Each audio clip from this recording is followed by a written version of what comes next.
사랑의 길. 하나님을 사랑하고 이웃을 사랑하라. 이것이 모든 율법과 선지자의 대강령이니라 하고 주님께서 가르치셨습니다. 그리스도교는 한마디로 말한다면 거룩한 사랑, 아가페의 종교라고 말합니다. 사랑이 없으면 천사의 말도 울리는 꽹과리요, 산을 옮기는 믿음도 헛것이라고 바울은 말했습니다. 사랑은 이렇게도 귀하고 본질적인 것이기 때문에 우리 크리스찬은 말끝마다 사랑, 사랑하고 선전합니다. 사랑은 아름답습니다. 그러나 사랑은 놀이개가 아닙니다. 우리는 사랑의 찬가를 부릅니다. 멀리 구름가에 오색 찬란한 무지개같이 노래하기에는 아름답습니다. 그러나 실상 사랑의 어느 조그마한 한 귀퉁이라도 붙잡으려는 그 순간, 그것은 내 피와 내 살을 요구하며 내 땀과 눈물을 요구합니다. 크게는 내 생명, 그것을 요구합니다. 거기에는 반드시 찌르는 가시가 있습니다. 그러므로 예수께서 사랑을 가르치실 때 그는 구체적인 사실로 표현하셨으며 그 자신의 사랑은 그의 십자가로 말씀하셨습니다. 사랑은 단호합니다. 그러나 사랑은 크리스찬에게 있어서 지상 명령입니다. 그것이 없으면 별것이 다 있어도 아무것도 아니라고 하였기 때문입니다. 그러므로 사랑은 우리의 생활에서 반드시 실현되어야 하겠습니다. 예수님에게서와 같이 우리 각자에게 있어서도 너희도 가서 그렇게 행하라는 명령이 실천되어야 하겠습니다. 이것은 노래도 꿈도 아닙니다. 몸으로 제물 삼아 증거해야 하는 것입니다. 어렵다고 회피할 아무 이유도 서지 않습니다.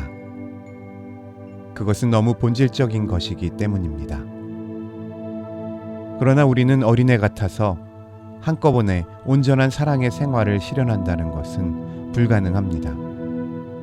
그러므로 주님께서도 우리에게 몇 가지 사랑의 실천 방법을 말씀해 주셨습니다.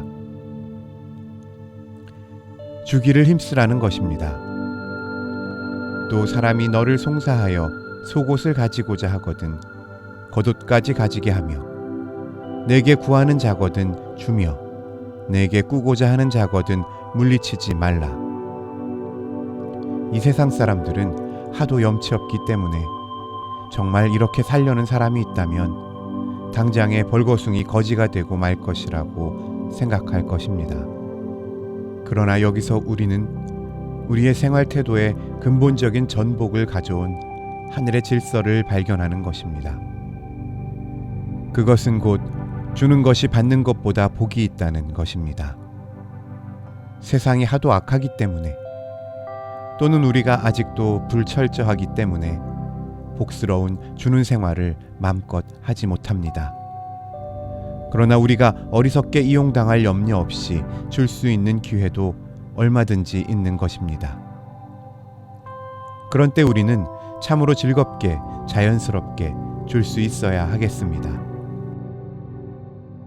우리는 아직도 남에게서 무엇을 받은 때에 좋아하고 남에게 무엇이고 줄 때에는 어쩐지 안 해도 좋은 일을 한다는 뒤로 캥기는 심정을 가집니다.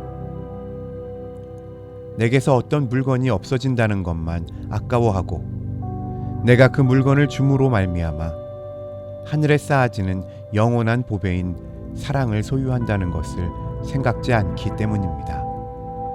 주기를 힘쓰되 보수를 바라지 말라고 하셨습니다. 내가 점심이나 저녁이나 베풀거든 벗과 부한 이웃을 청하지 말라. 그 사람이 또 대신 너를 청하리니 내가 갚음을 받을까 염려하라. 내가 갚음을 받을까 염려하라고 하신 것입니다. 우리는 누구를 위하여 무슨 일 해주고 아무것도 받지 못한 사람을 멍텅구리라고 합니다. 한국 속담에 독리 몰래 양식 내기라는 말이 있습니다. 그것은 칭찬하는 말이 아닙니다. 기껏 도와주고도 남에게 알려지지도 못한 멍텅구리라고 비웃는 말입니다. 예수님께서는 구제할 때 내 오른손이 한 것을 왼손이 모르게 하라고 가르치셨습니다. 그런 사람은 하늘에서 부요하게 된다는 것입니다. 사랑은 아낌없이 주는 생활입니다. 그런데 보수를 목적하고 주는 것은 참으로 주는 것이 아니기 때문입니다. 내가 내게 있는 모든 것으로 구제할지라도 사랑이 없으면 아무 유익도 없느니라 하였습니다. 그것은 사랑으로 구제한 것이 아니고 무슨 다른 동기로 구제했기 때문입니다. 요새는 크리스찬도 너무 얕게만 굴려고 합니다. 그러나 너무 약은 것은 참 약은 것이 아닙니다. 좀 남에게 속는 듯해도 어수룩한 구석이 있는 사람이 바늘로 찔러도 탁 터질 것 같이 팽팽한 사람보다 훨씬 유망합니다. 알며 속는 사람, 다 알면서 속아주는 사람은 사랑의 거인이 될 여유를 가진 사람인 까닭입니다. 환난에 도우라고 하셨습니다. 내 이웃 사랑하기를 내 몸같이 하라고 하였는데 이웃이 누구입니까? 하고 질문한 때 예수님께서는 선한 사마리아 사람의 비유를 말씀해 주셨습니다. 내가 도와주는 사람이 곧 내 이웃이며 너는 내게 도움받은 사람의 이웃이 되느니라는 뜻입니다.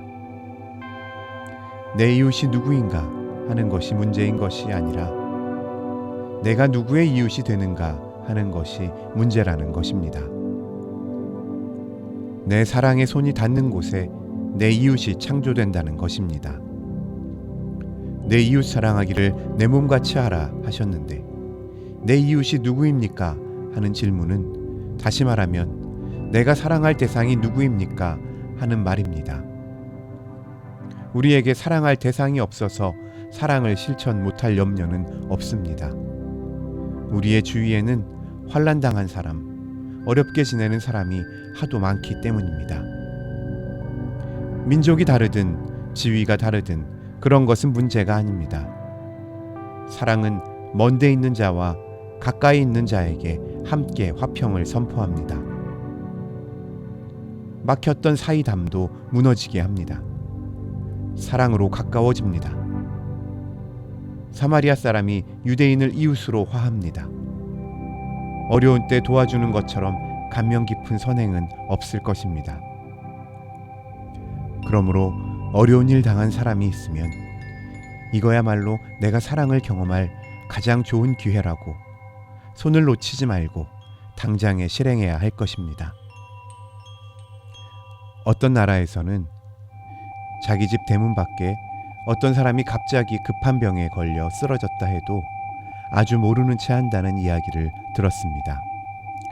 그 이유는 그 사람에게 섣불리 손을 댔다가 만일 그 사람이 죽기나 하면 후에 혹 그 사람의 친척이나 가족이 찾아와서 내가 어떻게 했길래 이 사람이 죽었느냐고 추궁을 하며 장례비니 배상금이니를 강요하기 때문이라고 합니다.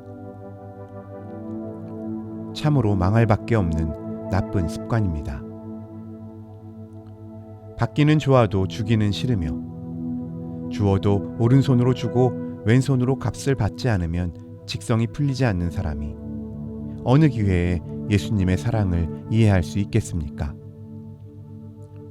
더군다나 위급한 때, 환난이 홍수같이 거리에 밀려드는 때에 서로 붙들고 도와줄 아무 용기도 가지지 못한 사람이 이 비상한 때에 무엇으로 사랑을 운이할 수 있겠습니까? 그러나 이제 내가 남을 잘 도와주고 보수도 원치 않으며 환난 때에 열심으로 구호한다 할지라도 그 도움받은 사람들이 몹시 박정한 사람이어서 도리어 배은망덕하면 그때에도 내가 그를 사랑해야 할 것입니까? 예수님께서는 두 말도 없이 그렇다고 대답하십니다. 내 원수를 사랑하라. 내게 좋게 하는 사람만 사랑한다면 너희가 다른 사람들보다 더 나을 것이 무엇이겠느냐? 죄인들도 그렇게 하지 않느냐? 하였습니다.